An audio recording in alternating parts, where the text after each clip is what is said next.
Okay, class, so in today's lesson, what we're looking at is factoring trinomials where a is greater than 1, meaning that the first letter, which is the a, is going to be bigger than 1, and it can be any number, okay?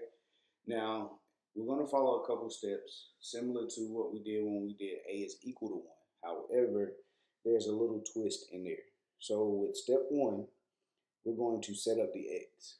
Now, we're going to draw a large x. We're going to identify what the a, b, c is going to be from the quadratic. And you remember that is the standard form that we use, which is ax squared plus bx plus c. Now, within step 1 as well, once we identify the a, b, and c, we are going to look to see if we can take anything away from all three numbers, meaning we're going to be looking for the GCF if it is one available, okay? Now in step 2, we're going to multiply a times c. We're going to multiply the leading coefficient a by the constant c.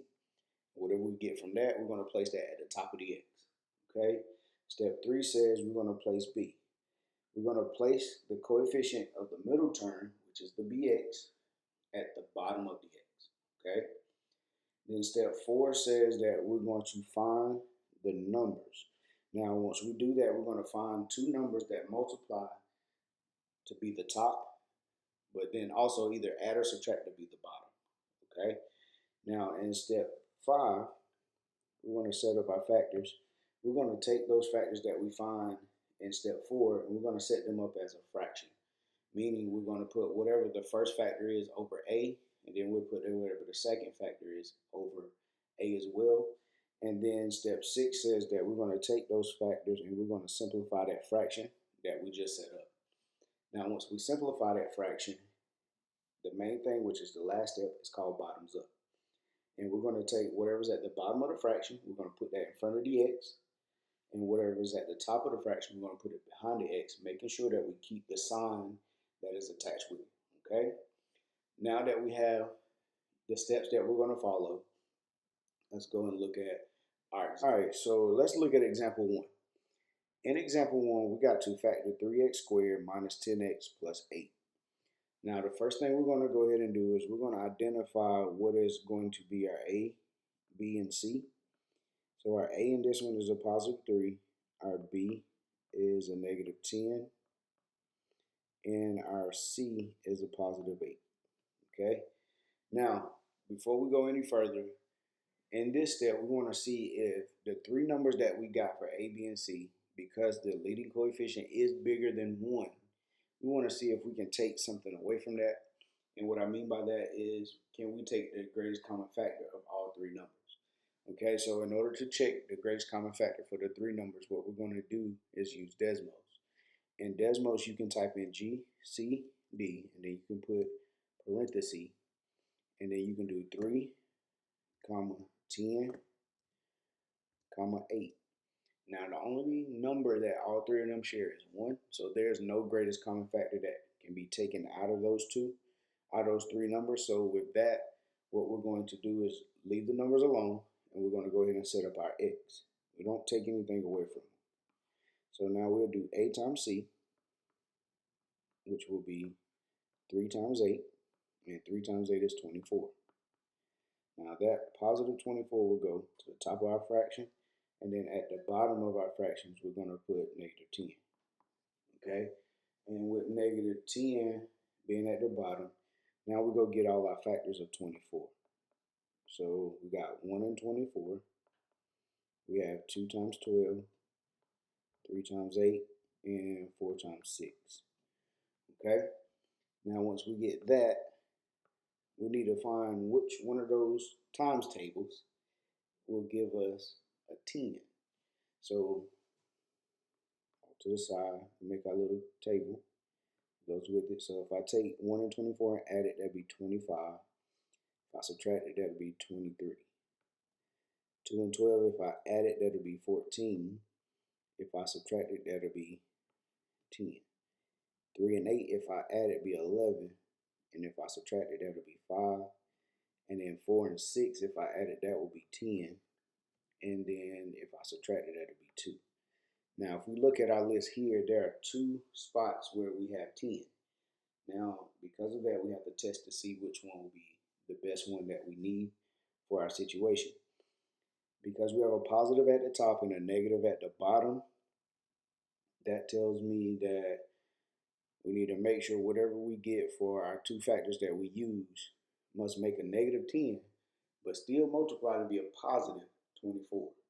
So if we look at the first one, which is 2 and 12, if I make either one of those a negative, let's say if I made the 2 negative, so that's a positive 12 minus 2, that is a positive 10, but we need a negative 10, so that wouldn't work. If I made the 12 negative, that would give me a negative 10, but if I multiply those two together with the negative involved, that would give me a negative 24. So that's not what I need. So 4 and 6, if you make one negative, that'll give me a positive 2 or a negative 2, but if I make them both negative, that means I get a negative 10. So we are going to use 4 and 6 for this one. So I'm going to put 4 and 6, but we have to make them both negative. Okay? Now that we have our two factors, we have to remember that we got to put them over the a term, which is 3 this time. Now when you look at those two factors here, this is the difference between what we did before. When we look at these two fractions, okay, we have to look to see if they can be simplified. Like 3 cannot go into 4 evenly, so it can't be made any smaller. But if we look at this 3 can go into 6, okay? So that means that fraction can be made smaller. And if we make it smaller, 3 going to 6 2 times, and then we simplify the 3, it becomes 1. So it becomes negative 2 over 1. Now we do our bottoms up. And with bottoms up, we do the bottom number first, then the x, and then the top number goes behind it, which is a negative 4. Then for the other one, we're going to have the bottom number first, which is 1, x, and then the negative 2 goes behind that. So the two binomials that we get, for example, 1 is 3x minus 4 and 1x minus 2. All right, so now let's move to example 2. All right, so in example 2, we're going to be factoring 21x squared plus 30x minus 24. Now, in this one, we're going to start out by finding or identifying what our a, b, and c is going to be. So our a for this one is going to be 21. Our b is going to be a positive 30. And our c is a negative 24. Now that I know what my a, b, and c is, I want to see if there's anything I can take out of all three numbers that they share.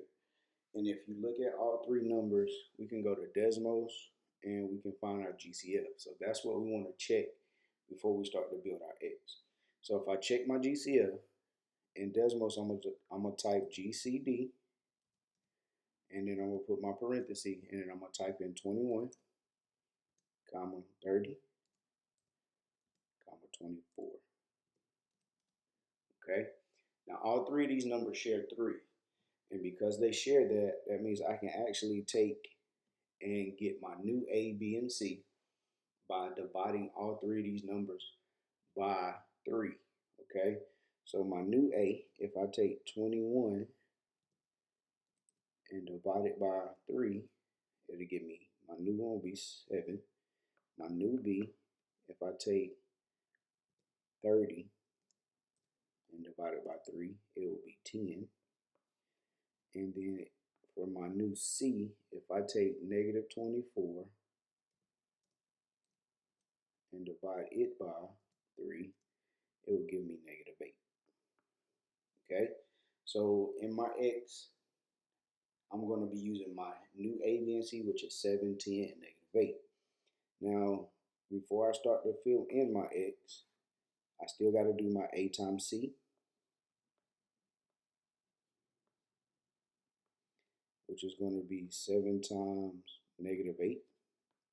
And then 7 times negative 8 will give me 56, which will be negative 56. So that goes at the top of my x.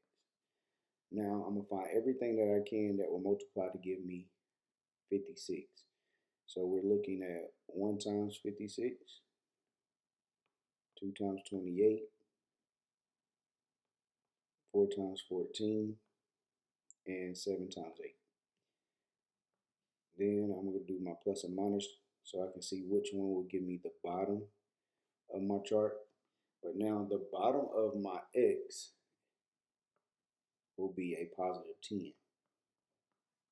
Okay, so we're looking for 10 in this one. So if I add 1 to 56, that's going to give me 57. If I subtract it, that'll give me 55. 2 and 28, if I add them, that's 30. If I subtract them, that's 26. 4 and 14, that'll be, if I add them, that'll be 18. If I subtract them, that'll be 10.